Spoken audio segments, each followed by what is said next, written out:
God forbid this becomes a wasted season. So maybe I'll take this projection or just this hypothetical situation and I'll cast it upon UCLA instead. That if USC had the season in 2023 that it had, again, God forbid, in 2021, which it won't, it could be very strange. And again, we'll cast this situation upon UCLA because it's more likely, even though I don't think they're going to go to that degree, where you've got this team playing a wasted season in a conference that it's fleeing. Whether the one or the other, USC, UCLA, has a down year where even by mid to late October, the thought is, wow, we're almost have one foot, on the airplane headed east. Again, just a thought there in terms of, because we've seen various situations in sports, the sports landscape. The Cleveland Browns come to mind when they were leaving town to go to Baltimore, where just had this eerie feeling in Cleveland Stadium for the last couple games because everyone knew they were gone and the game really on the field didn't matter, but it was to be either ridiculed or cherished, depending, or maybe a little bit of both, just these mixed emotions. And even if USC accomplishes as expected this year, there is going to be a sense of this melancholy mixed with celebration type feel toward the end of the year. Again, regardless of what the results are on the field, that this is the standard, the program in the Pac-12 playing its final games against this competition. It's going to be hard to know what that's going to feel like, but like just with your UCLA scenario, like I can imagine that if UCLA is playing out the string in the Pac-12, and this, not the USC game, like UCLA is going to do whatever it can to win that game. But like, if there's another game in late October, early November, and UCLA's season is already a disaster, like I can see UCLA engaging in some kind of mischief. Like, USC will roll over for a chief competitor of USC, or conversely, like if there's just some other angle that UCLA can help create, that the Bruins will take advantage of that. I think the other game that UCLA is definitely going to get up for this season is Cal, right? Because UCLA is being asked by the UC Board of Regents to subsidize Cal Berkeley athletics. So you'd think that like that's a game that the Bruins are going to be intent on. But we have to get to that fork in the road, get to that intersection to see what opportunities for mischief might exist. But like that is a very fascinating point and something that I really hadn't contemplated.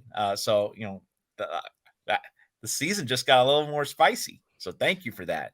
Well, there's also going to be a setting at the LA Coliseum against UCLA, the final game of the season. And again, regardless of the ramifications of the game in the standings, I can't think of another time in history where we're going to have this setting where both teams, and not to lift UCLA to USC's level, but this is kind of the game across the landscape of college football nationally that people all over the country look to the Pac-12, USC, UCLA. That's the rivalry game of rivalry games, and they're both leaving for the Big Ten.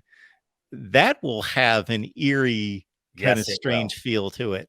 Yes, it will. Yeah, that we're having this game out in Southern California, and they're going to go to this conference with all the Midwestern teams. That's going to be bizarre. It's definitely going to be bizarre. And the other thing is that if USC wins the Pac-12, but in 2023, like the Big Ten folks are just going to yawn at that. Like, okay, now try winning in our conference.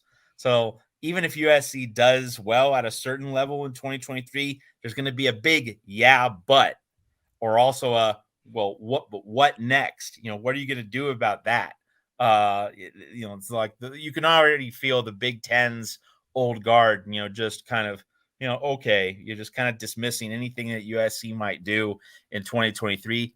welcome to our backyard. Let's see what you're made of, pal.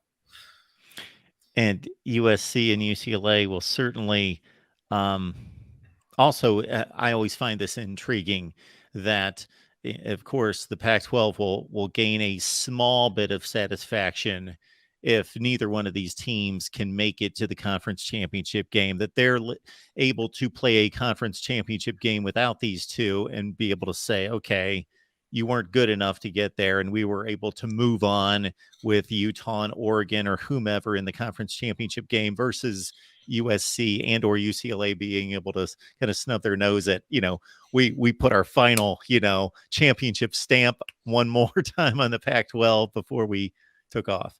Well, this should be a pretty obvious thing that everyone can agree on. It doesn't mean everyone's going to like it or approve of it, but everybody can agree on. You, Mark, myself, all the people in the comments, all the people watching here at the Voice of College Football, like we should all be able to agree, 100 out of 100 people in a room, that the matchup George Kliavkoff and the Pac-12 want in their conference championship game, Oregon, Washington, right? Like that would be the perfect scenario for Kliavkoff and the Pac-12, because you want those two schools happy. They're the two institutional power centers. Those are the two schools that are always kicked around in more Big Ten expansion negotiations, which, I should point out or reaffirm, Tony Altimore, our friend, college sports consultant, follows the innards of academia and the machinations that go on at the administrative levels, in academia, among college presidents, chancellors, people who are invested in the academic side of these movements and these power plays, not just athletics and what goes on the field.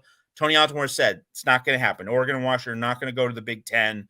Pac-12 is going to stay intact, in terms of its current 10-team membership, and then you're probably going to add San Diego State and SMU.